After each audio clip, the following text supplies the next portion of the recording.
Today's topic is condition of resonance. First one is resonance takes place only in the system where sp or sp2 members are present.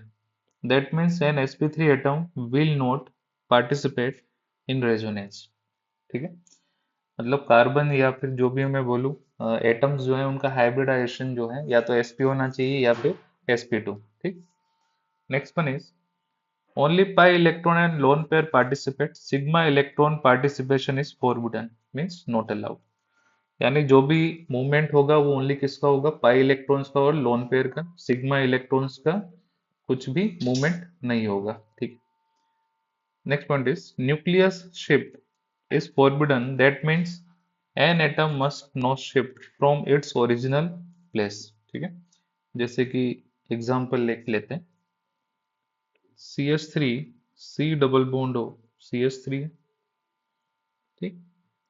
अगर मैं इसको बना दूं CH2 double bond C OH CH3, तो यहाँ पर क्या हुआ है, अभी भी मोलिकुलर फॉर्मूला सेम ही है. ठीक है, लेकिन यहाँ पर क्या हो गया, C डबल बॉन्ड O है और लेकिन एक हाइड्रोजन जो था यहाँ से शिफ्ट करके कहाँ चला गया, यहाँ पर चला गया. तो it means that it is not allowed. ठीक. तो ये जो है RS नहीं होगा, नॉट RS.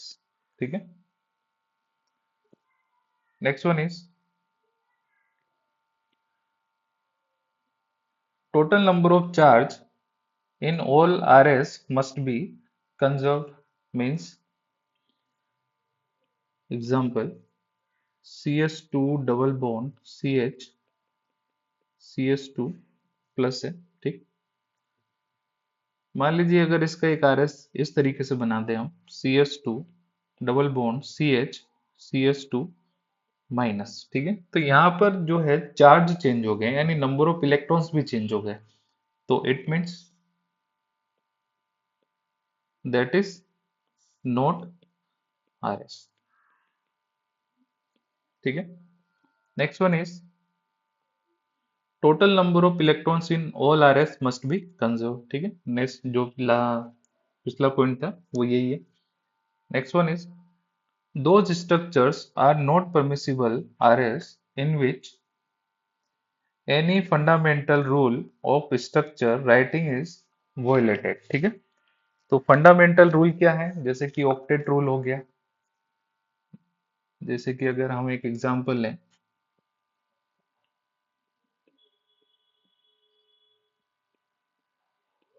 यहाँ पर अगर मैं लिख देता हूँ NH3 प्लस है. ठीक है, तो जैसा कि अगर हम देखें यहाँ पर नाइट्रोजन कितने बॉन्ड बना रहा है, टोटल 5 बॉन्ड बना रहा है, जो कि पॉसिबल नहीं है. ठीक है, तो इसलिए ये भी RS नहीं है. ठीक है, ये वाला जो नाइट्रोजन है कितने बॉन्ड बना रहा है, टोटल 5. दो तो ये रहे और 3 हाइड्रोजन के साथ, जो कि अलाउड नहीं है. तो N nitrogen can't form 5 bonds. ठीक है, अगर ऐसे एक और एग्जांपल देखें हम,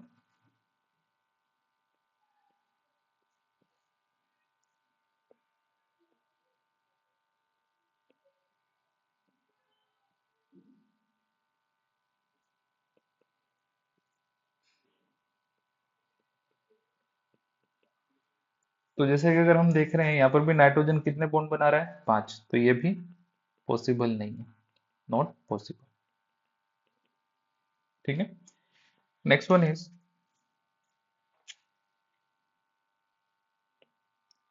resonance structure with similar charges on adjacent atoms are insignificant due to electrostatic repulsion and thus are unstable. जैसे कि एग्जांपल लें CH3 CH CH CH3 है, यहाँ पर मैं नेगेटिव चार्ज ले रहा हूँ. ठीक है, तो यहाँ पर नेगेटिव नेगेटिव चार्ज क्या है, आपस में पास पास है, इसलिए ये क्या होगा, एक दूसरे को रिपेल करेंगे, इसलिए ये हाईली अनस्टेबल होगा. ठीक है. Then this resonance form does not contribute to the stability of the hybrid। ठीक है, तो यानी स्टेबिलिटी को अगर मैं लिखूंगा कब होगी, stability is directly proportional to opposite charge closer. ठीक है, यानी सेम चार्ज पास पास ना होके अगर ऑपोजिट चार्ज अगर पास पास है तो वहां पर क्या होगी, स्टेबिलिटी बढ़ जाएगी। जैसे कि एग्जांपल है,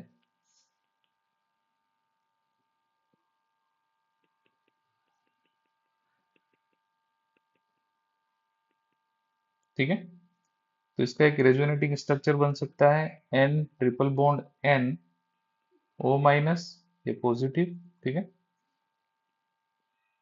और भी बन सकता है एन डबल बॉन्ड ओ, यहाँ पर पॉजिटिव एंड पॉजिटिव। ठीक है, तो अगर मैं स्टेबिलिटी और अनस्टेबिलिटी की अगर बात करूंगा तो ये तो क्या हो जाएगा, थर्ड वन तो अनस्टेबल हो जाएगा, क्योंकि पास पास जो है पॉजिटिव चार्ज है, तो इनमें को सबसे ज्यादा स्टेबल कौन सा होगा, मोस्ट स्टेबल। ठीक है, अच्छा अगर मैं फर्स्ट और सेकंड में अगर बात करूं, इसमें और इसमें, तो सेकंड वन मोस्ट स्टेबल है क्योंकि ऑक्सीजन पर जो है नेगेटिव चार्ज है, यानी अगर नेगेटिव चार्ज हाईली इलेक्ट्रोनेगेटिव पर होता है तो वो हाईली स्टेबल हो जाता है। ठीक है,